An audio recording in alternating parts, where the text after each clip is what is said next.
Hello and welcome to Murder with Friends, the show where friends get together and talk about the darker sides of history. I'm your host, Grace Baldridge, and today we have another campfire edition. I'm really excited to be doing this, and we have some returning friends of mine, Amir, who you guys know, and then Cecilia and Sara. Cecilia, you've been on 2 episodes of Murder with Friends. We did Eileen Warnos and Elizabeth Bathory. We did. And Sara, we talked about the Black Dahlia last time you were on, and Amir, I don't even know, I guess you were lost. Too many to count, I don't know how you wandered in here. I found my way. There was an extra seat, so it's fine. So the theme for this campfire episode series, edition, if you will, is execution and torture.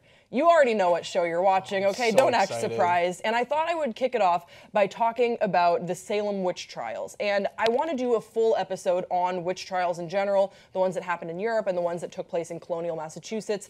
But for today's episode, we're going to talk a little bit about some of the torture and execution methods that were used on the women and also some men that were accused of witchcraft between 1692 and 1693. Now, to give you guys a little bit of background before we get into exactly the meat of this story, the Salem Witch Trials, they were a series of hearings and prosecutions of people, again, mostly women, who were accused of witchcraft in colonial Massachusetts in the late 1600s. And how were they accused? They were accused by it started off as 2 girls between the ages of 9 and 11 who were having fits of sort of hysteria, think sort of like epileptic fits, and then these girls who were well connected within the Salem community blamed their fits on witches and on specters that were coming to them from other members of the townsfolk. So they started accusing members in the town, and ultimately 20 people were put on trial and hung for being witches. And around 200 by the end of this were accused. So it began pretty small. Those girls feel bad. No, those they girls loved it. feel They were like, bad. yeah. It was sort of, it's interesting to look at the Salem Witch Trials as sort of a mob mentality, because it started very small. You have these 2 girls that were having some sort of fits. Some people say that maybe they were mentally afflicted, or they were dealing with some sort of a trauma that they were trying to express outwardly. And then it just manifested itself into everyone was accusing anyone of being a witch. And the criteria was pretty vague, usually just outsiders. But to give you guys a little bit of an idea of how the accusations went down, I have a clip right now of a very surprising candidate who was accused of witchcraft. The first 3 women accused were in one form or another outcasts in the village, which was really quite a typical pattern for incidents of witchcraft accusation. Martha Corey was a full-fledged, full covenant member of the Salem Village Church. If Martha Corey could be a witch, then anyone could be.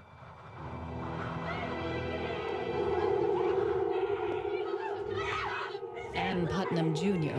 and Mercy Lewis claim that Martha Corey's specter torments them.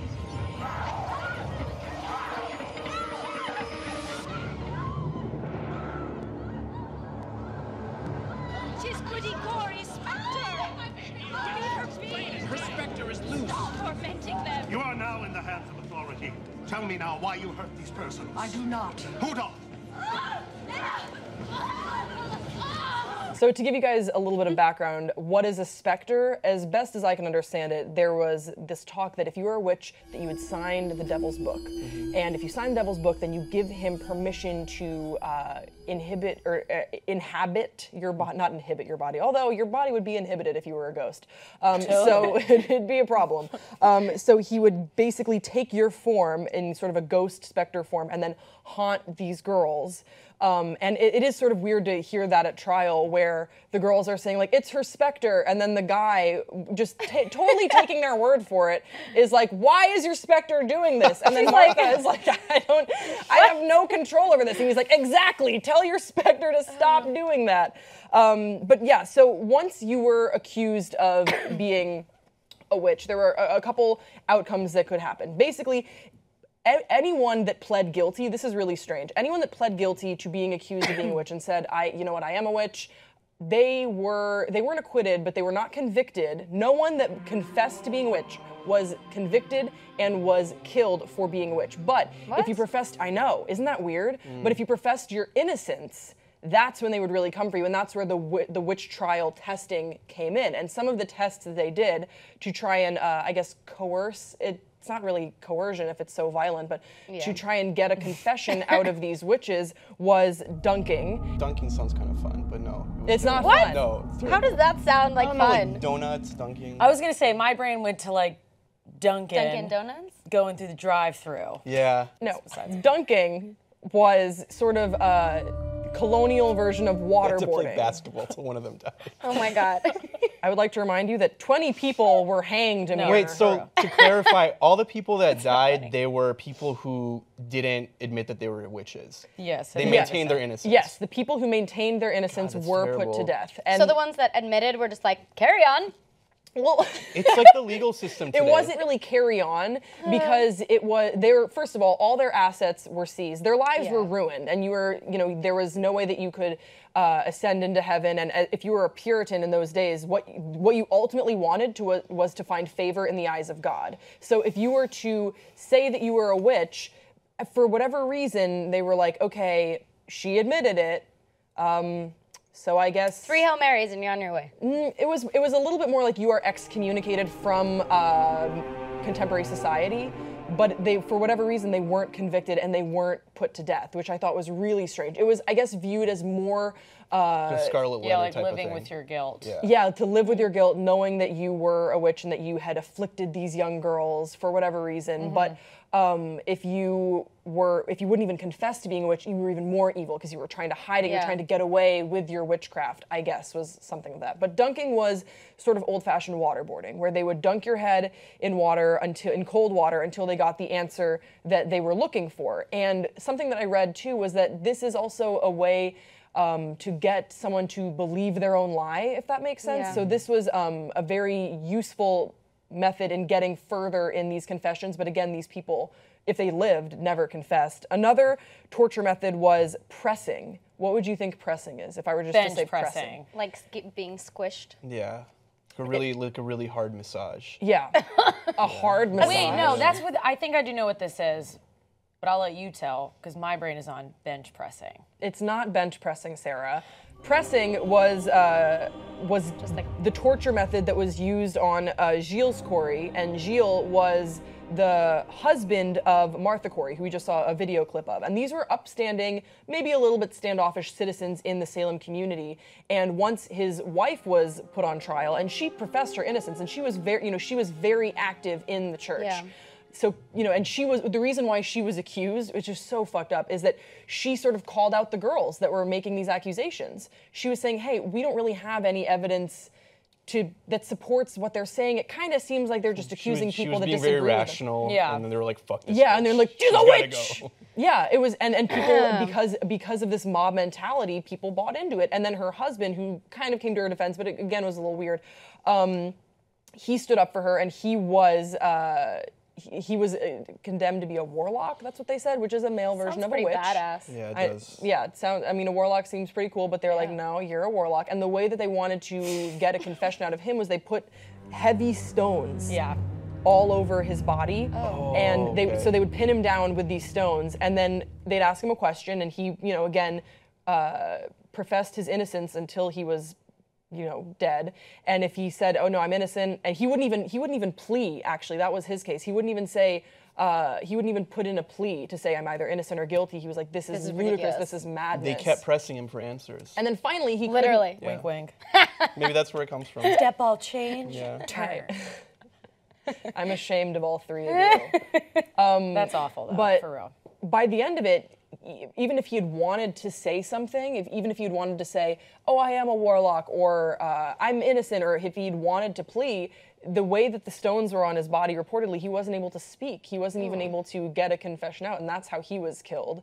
And then probably the most famous method of torture that was used to find out if someone was a witch or not was bound submersion. You guys Is that heard where of- they threw you in the water, and if you floated, you're... Yeah, they tied you to a witch? chair, and then they would throw you in the water.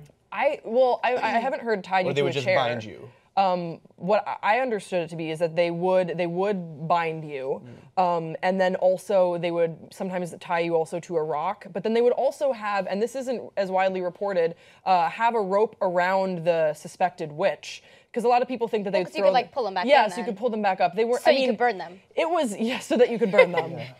Drown them, then burn them. It was heartless, but it was still a little bit more practical than I think a lot of people think of it as today, in the sense that they did have a method to pull the witch, the suspected witch, out of the water. Wait, is it if they stayed?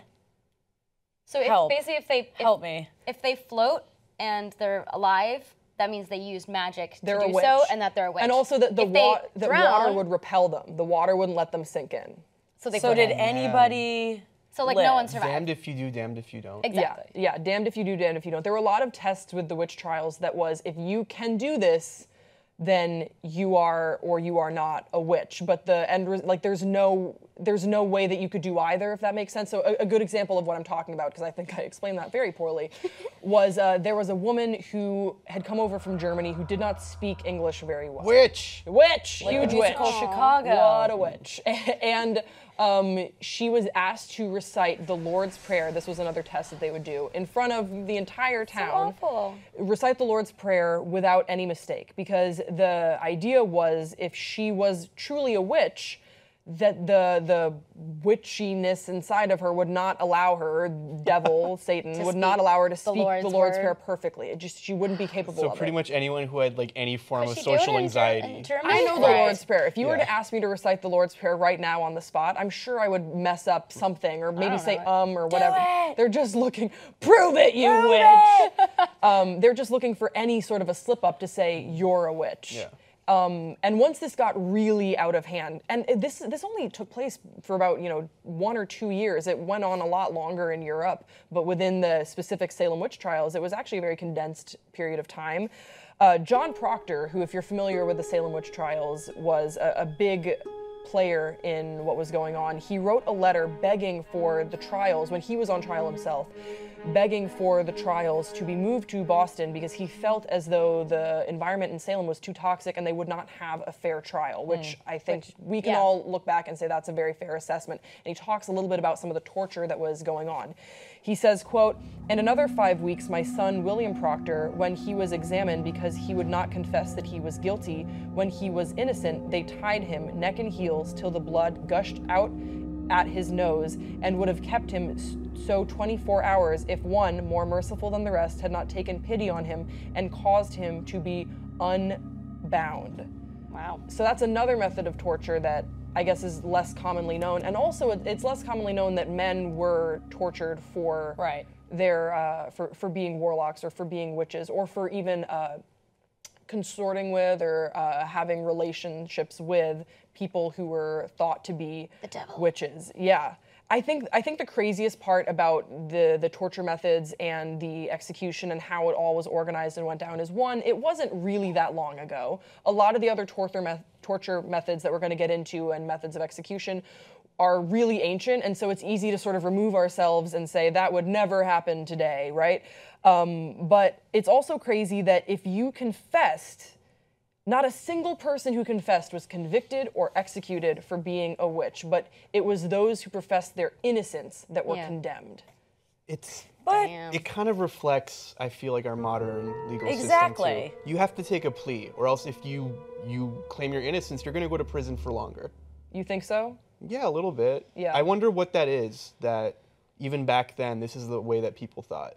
So basically people have They'd rather have a fake, some kind of fake response than to actually hear the truth. And they have these preconceived notions about a person, and then when someone affirms that and doesn't challenge their belief, fun anymore. It's not fun, or it's not. There's an entertainment factor for these people, not for I think there was definitely an entertainment factor, and hopefully when we get into a full episode on the Salem Witch Trials, there were so many. It's a distraction for everyone, and then it's also. There were political rivalries. There were family feuds of people that were being. People need to channel their energy into something, and it is a mob mentality. And when everybody in the town has one person to focus their negative energy on, it bonds them together. Yeah, I was going to say, and there's also an element of like people love to be right.